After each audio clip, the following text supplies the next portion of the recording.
Hello?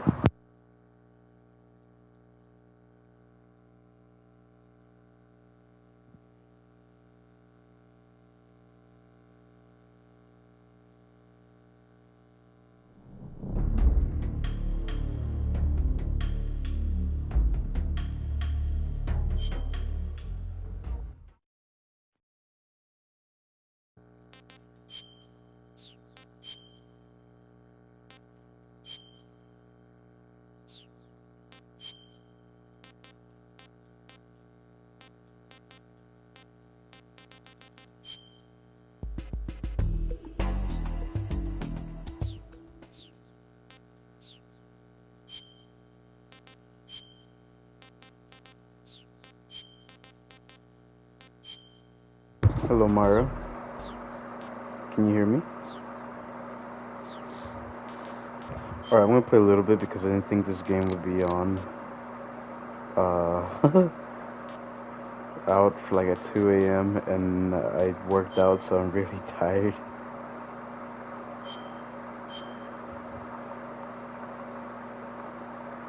Alright. Oh, what the hell? That's cool. Okay.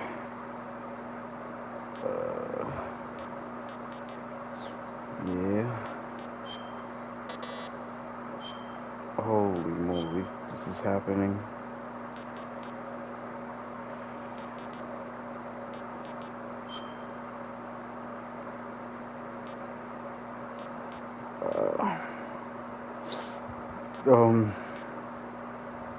Yeah, why not? I hate myself already. After the end of World War II, the world was split into two, East and West. This marked the beginning of the era called the Cold War.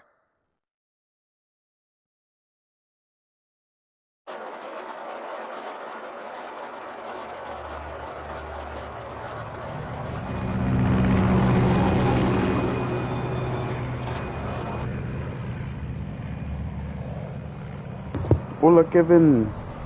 ¿Me pueden oír? Hello, hello, hello.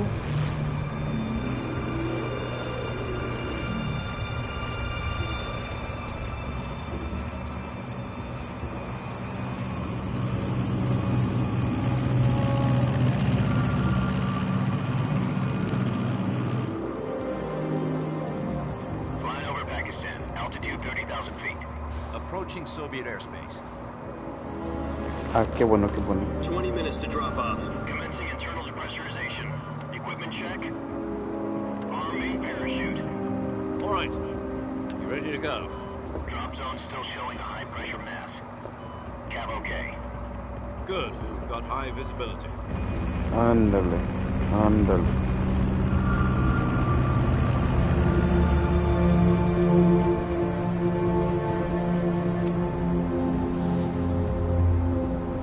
Put out that cigar. Connecting oxygen hose to interior connector. Put on your mask.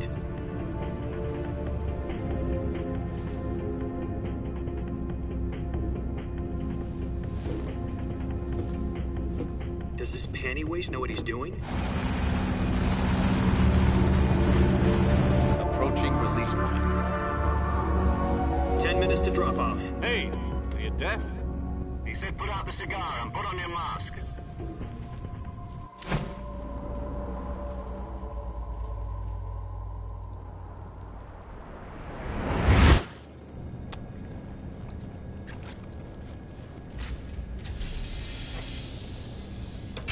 Depressurization complete.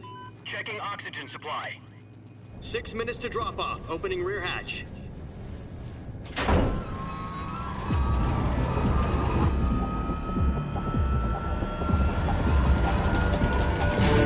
Sunrise.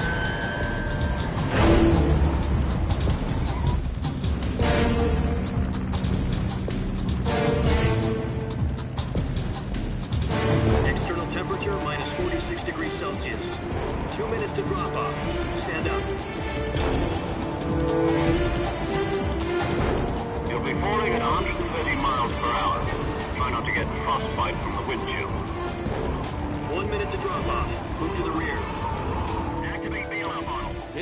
one for the history books. The world's first halo jump. 10 seconds to drop off. Stand by. Status okay. All green. Prepare for drop-off. Countdown.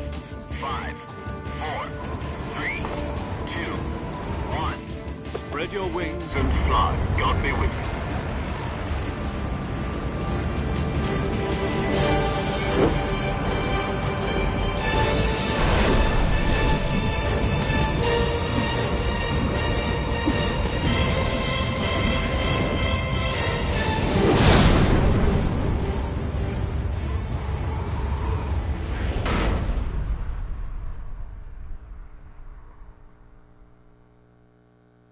Jack, I've got some important news. The head of the CIA has finally given us the green light for the virtuous mission. Virtual mission? No, the virtuous mission. The future of our Fox unit depends on it. If it succeeds, we'll be officially organized into a unit. Virtuous mission? Sounds like some kind of initiation ritual. You know, don't get cocky. This isn't a training op. Right. So what exactly is this wonderful mission? Well, about 2 years ago, a certain Soviet scientist requested asylum in the West through one of our moles. His name is Nikolai Stepanovich Sokolov. He's head of the OKB-754 Design Bureau, one of the Soviets' top-secret weapon research facilities, and the East's foremost expert on weapons development. Sokolov? Isn't he that famous rocket scientist? The very same. On April the 12th, 1961, the Soviets achieved the first manned spaceflight in history. The Earth was blue, but there was no God. Well spoken. The rocket that carried Yuri Gagarin to orbit was the A-1, known as the Vostok rocket. Sokolov is said to be the man most responsible for the multi-engine cluster used in that rocket. After Gagarin's flight, Sokolov left rocket development to become the head of the newly established Design Bureau. From a lowly technician to head of a design bureau, that's quite a success story, so why do you want to defect? It seems he'd become afraid of his own creations.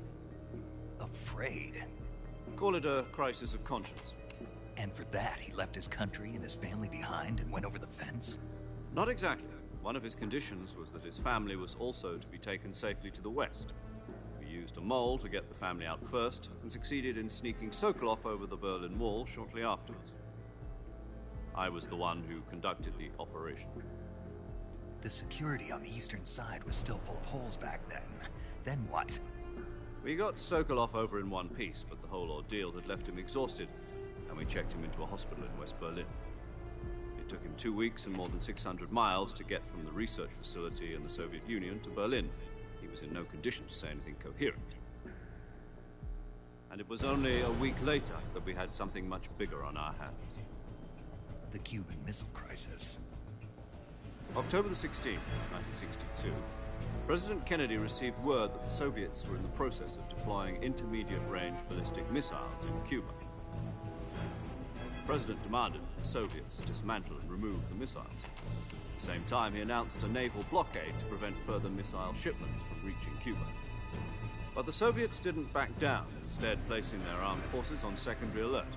Soviet transport ships carrying missiles continued on course towards Cuba. US and Soviet forces went on alert for an all-out nuclear war.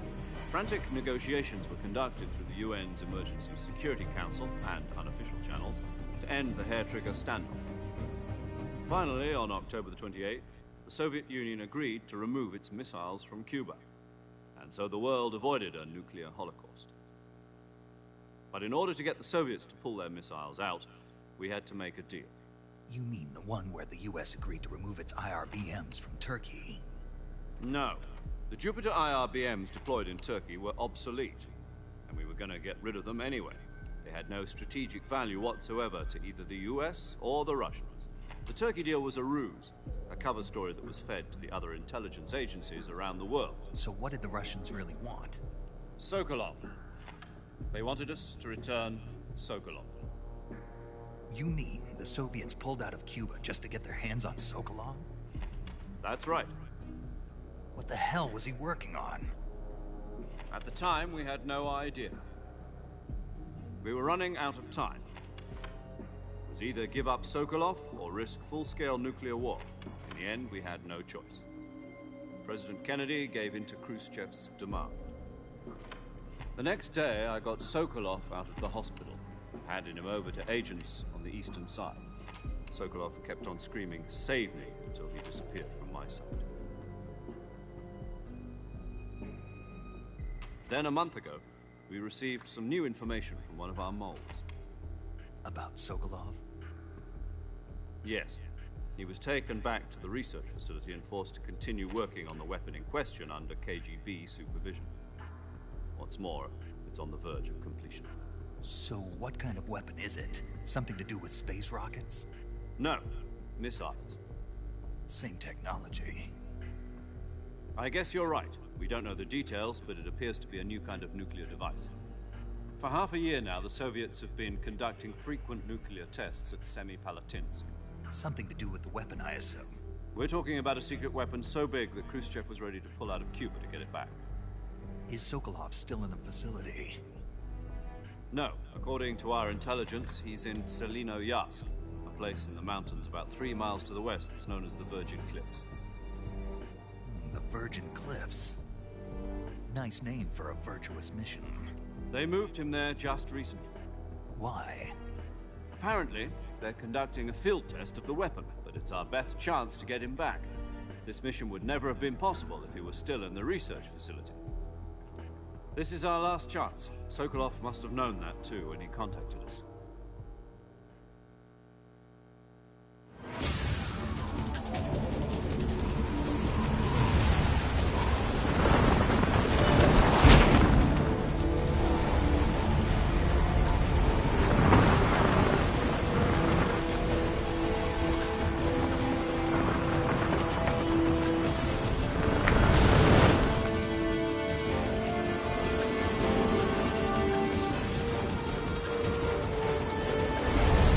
Listen up, Jack. Your mission is to infiltrate Selino-Yarsk in the Soviet mountains, ensure the safety of Sokolov, and bring him back to the West.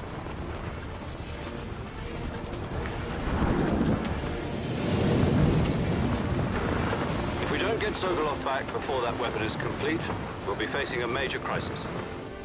The clock is ticking.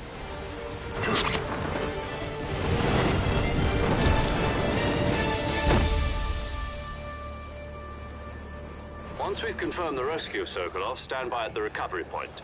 A recovery balloon will be dropped at that point.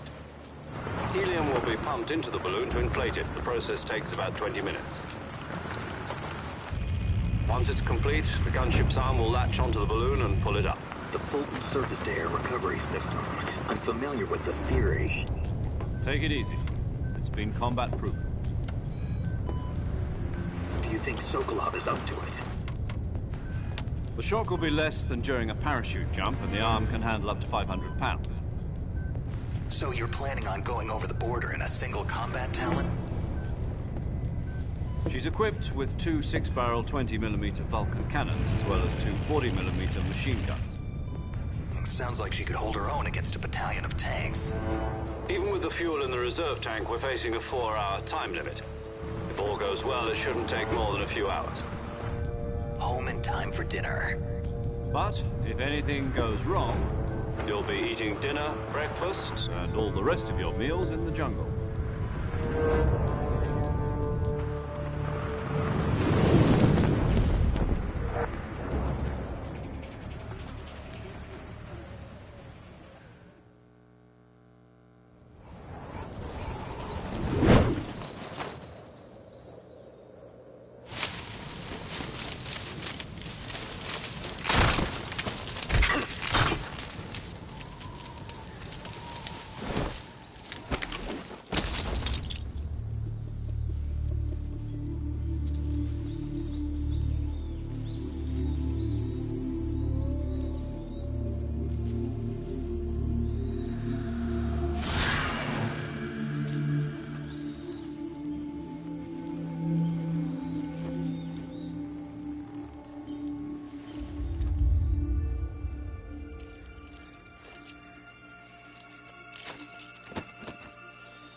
Do you copy?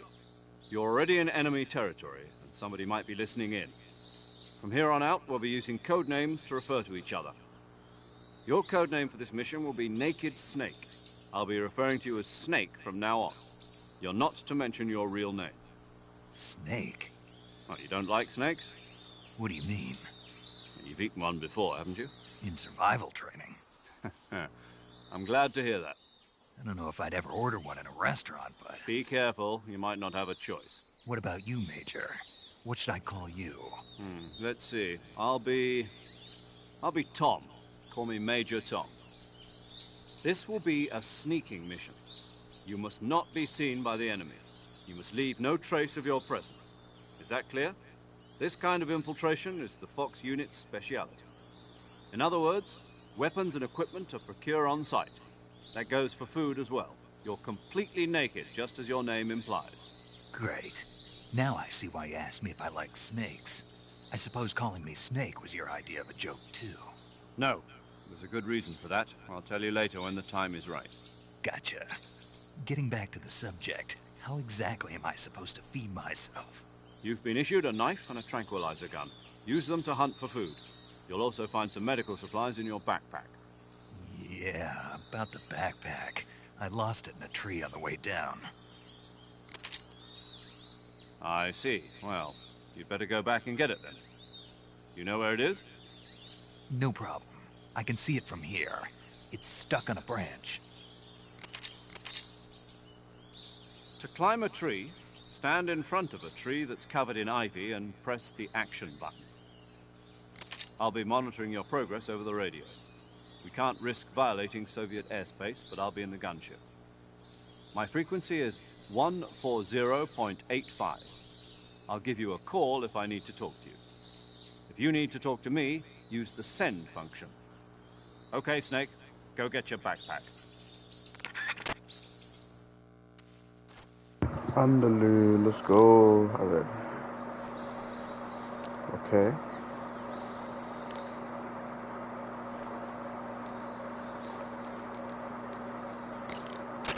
Snake, first you need to find that backpack you lost on the way down. Your backpack got caught on a tree to the north. Try heading in that direction.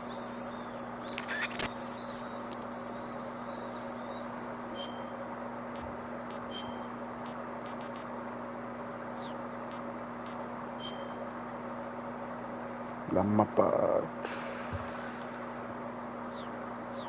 Okay.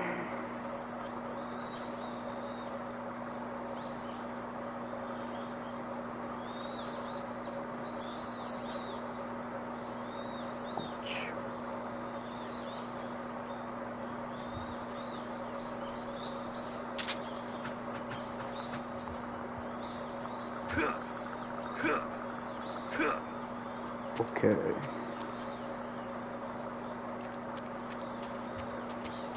So, por ahorita,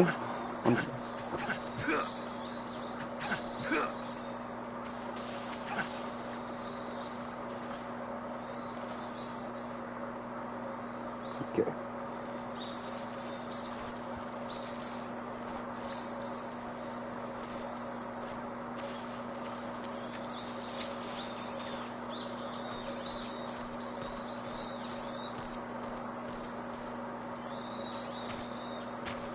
Oh.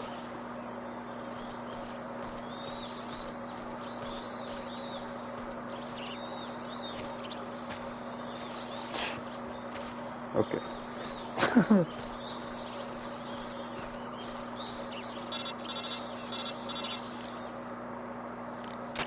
The backpack is on the branch pointing east on that tree, right? Walk along the branch and get it. Be careful not to fall. You should be able to grab your backpack if you hang from the branch by pressing the action button.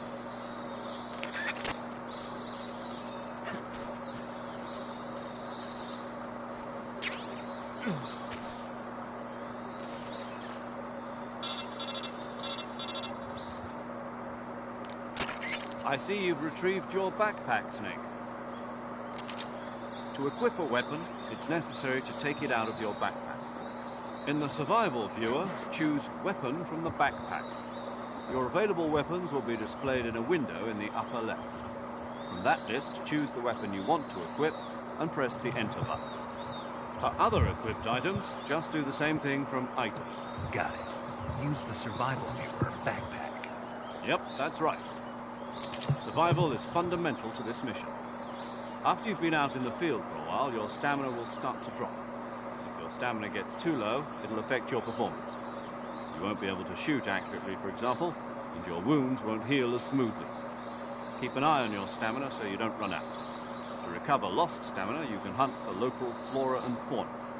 You can use either your tranquilizer gun or your knife to hunt. My only weapon is a Mark 22 Hush Puppy tranquilizer gun? That's right. It's been fitted with its own suppressor. However, the suppressor will deteriorate every time you fire. Once its durability reaches 0, the noise suppression effect will be gone. So don't get too trigger-happy with it. The suppressor's durability is shown in the icon. Any weapons and equipment beyond what you're carrying now, you'll have to find as you go. I have to find my own weapons and equipment? Whose crazy idea was this anyway? Solo covert actions are standard Fox operating procedure. You can't leave any traces of your presence. No weapons, equipment, footprints, sweat, or bodily waste. The same goes for bullets and cartridges, too. Your presence in enemy territory is already a violation of international conventions of warfare. There aren't supposed to be any American soldiers in Russia. It could spark an international incident. You can't let anyone see you. You can't let the enemy know you're there. This is a stealth mission. You're a ghost, Snake, in every sense of the word. There'll be no rescue if you're captured. The military and US government will deny any involvement in the affair. Then I'll just have to take care of myself, huh? I'm afraid so. You've been given a fake death pill for that purpose. SIS guidelines stipulate that soldiers on covert ops like this one be issued a potassium cyanide capsule. Tape it to your body so you can take it when you need to. How generous of you. Use it if you're taken prisoner by the enemy. It'll send you into a state of false death for a short time. Fooling them into thinking that I'm really dead. So, how do I come back to life? Just take the revival. You mean that thing they put in my tooth before the mission? That's the one. But be careful. If you remain in a state of false death for too long, nothing will be able to bring you back. Remember that. I'll keep it in mind. You said this was a solo mission, right? Right. I guess that means I can't count on any reinforcements. Correct. The mission rests entirely in your hands. Real one-man army. Relax. There's a support team ready to back you up over the radio. Who? I'll introduce them to you. This time, survival is of utmost importance. The first member of the support team will be in charge of monitoring your physical condition, acting as a medic, so to speak, as well as recording your mission data. She's a member of Fox as well, and she's here on the gunship with me. She? Hello, Snake. I'm paramedic. Nice to meet you. Paramedic. As in a medic who comes in by parachute. Aren't you going to tell me your real name? Are you going to tell me yours, Mr. Snake? My name, huh? It's John Doe. And they call you Jack for short. You're a regular Captain Nemo. A name means nothing on the battlefield. After a week, no one has a name. What's your name? Jane Doe. Very funny. I wasn't joking, but I'll tell you my name only if you manage to make it back alive. My frequency is 145.73. She's also in charge of recording your mission data. Whenever you want to save, send a message over the reserved save frequency, 140.96. So saving lets me record my mission data. That's right. It also records the state of your health. Good to know. There's one more person I want to introduce you to, Snake. Huh? Speaking of snakes, you remember the boss, don't you? A legendary soldier and your mentor. Actually, it was the boss that got the DCI's authorization in the first place. She's going to be serving as Fox's mission advisor. The boss is? She also helped me plan this mission. She and I were at SAS together. Jack, is that you? How many years has it been? Boss? That's right. It's me. Talk to me. Let me hear your voice.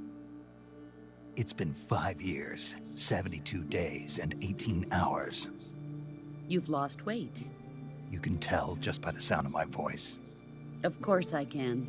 I know all about you. Really? Well, I don't know anything about you. What's that supposed to mean? Why'd you disappear on me all of a sudden? I was on a top-secret mission. You didn't need me anymore. But there were still so many things I wanted you to teach me. No, I taught you everything you needed to know about fighting techniques. I taught you all I could. The rest you needed to learn on your own. Techniques, sure. But what about how to think like a soldier? How to think like a soldier? I can't teach you that. A soldier needs to be strong in spirit, body, and technique. And the only thing you can learn from someone else is technique. In fact, technique doesn't even matter. What's most important is spirit. Spirit and body are like two sides of a single coin. They're the same thing. I can't teach you how to think. You'll just have to figure it out for yourself. Listen to me, Jack. Just because soldiers are on the same side right now doesn't mean they always will be. Having personal feelings about your comrades is one of the worst sins you can commit. Politics determine who you face on the battlefield. And politics are a living thing. They change along with the times. Yesterday's good might be tomorrow's evil. Is that why you abandoned me? No, it had nothing to do with you. I already told you, Jack. I was on a top-secret mission. A soldier has to follow whatever orders he's given. It's not his place to question why. But you're looking for a reason to fight. You're a natural-born fighter, but you're not quite a soldier. A soldier is a political tool, nothing more. That's doubly true if he's a career soldier. Right and wrong have no place in his mission. He has no enemies and no friends. Only the mission. You follow the orders you're given. That's what being a soldier is. I do whatever I have to get the job done. I don't think about politics. That's not the same thing. Sooner or later, your conscience is going to bother you. In the end, you have to choose whether you're going to live as a soldier or just another man with a gun. There's a saying in the Orient, loyalty to the end.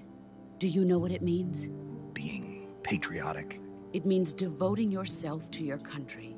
I follow the president and the top brass. I'm ready to die for them if necessary. The president and the top brass won't be there forever. Once their terms are up, others will take their place. I follow the will of the leader, no matter who's in charge. People aren't the ones who dictate the missions. Then who does? The times. People's values change over time, and so do the leaders of a country. So there's no such thing as an enemy in absolute terms. The enemies we fight are only enemies in relative terms, constantly changing with the times. As long as we have loyalty to the end, there's no point in believing in anything, even in those we love. And that's the way a soldier's supposed to think? The only thing we can believe in with absolute certainty is the mission, Jack. All right, but do me a favor. What is it? Call me Snake. Snake? Oh, right. Your codename is Snake. It suits you well. That's right. The legendary unit that the boss put together during World War II was a snake. The Cobra unit, a group of heroes that brought the war to an end and saved the world. As long as you've got a legendary hero backing you up, you'll be fine. Isn't that right, Snake? Yeah. I can't think of anyone else I'd rather have with me. Oh, and one more thing, boss. Yes? It's good to hear your voice again. Same here. After all, who knows if either of us will make it out alive? Snake, you are always best at urban warfare and infiltrating buildings. But this is the jungle. Survival is going to be key. Those CQC techniques I taught you are sure to come in handy. CQC? Close quarters combat, huh? I've been in the Green Berets for the past few years. I'm probably pretty rusty. Not to worry. I'll be here to help you remember. After all, this is your first actual survival mission. I'll be supporting you over the radio. Where are you, boss? Next to the Major? The boss is communicating with us by radio from aboard a Permit-class submarine in the Arctic Ocean. My frequency is 141.80. Call me if you need my advice on battle techniques. Gotcha. Your mission is to retrieve Dr. Sokolov. Dr. Sokolov is being held in an abandoned factory located to the north of your current position. Avoid heavy combat and don't let anyone see you. Don't forget that this is a stealth mission.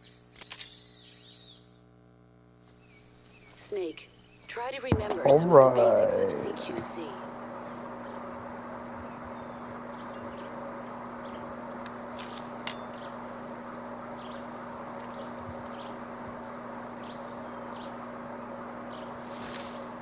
Commencing virtuous mission now. Ahora ya empezó inicio.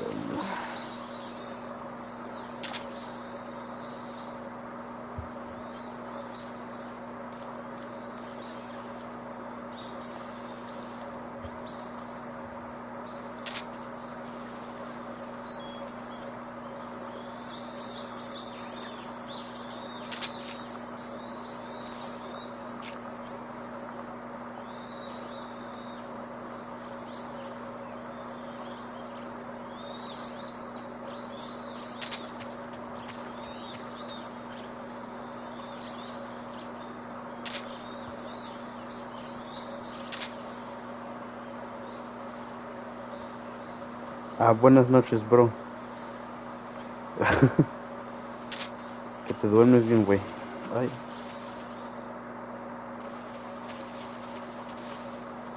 A ver. Ups. Camuflaje.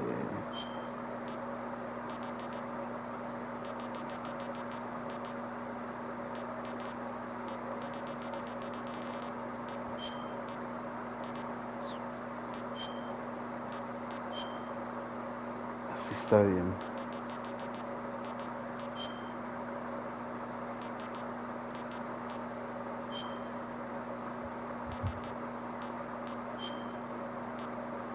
Oh.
Oops.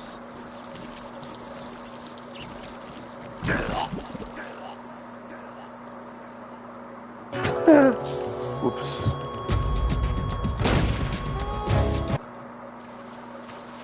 Uy, qué vergüenza.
Yes.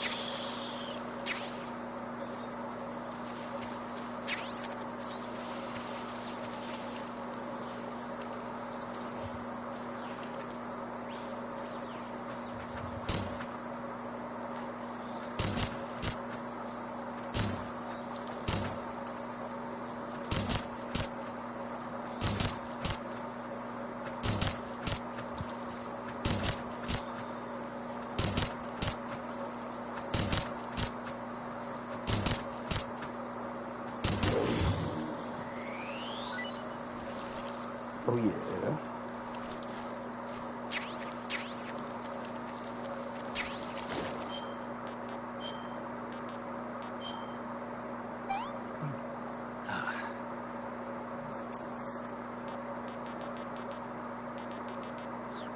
It's tasty. Okay.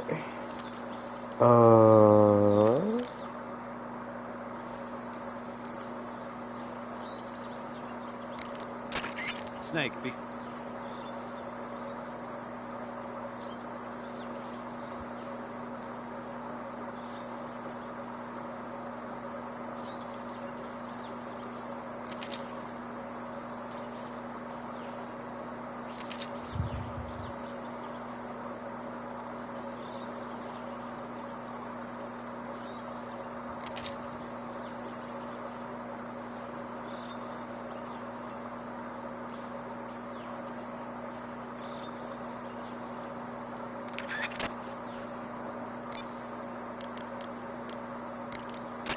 Saving the game, Snake?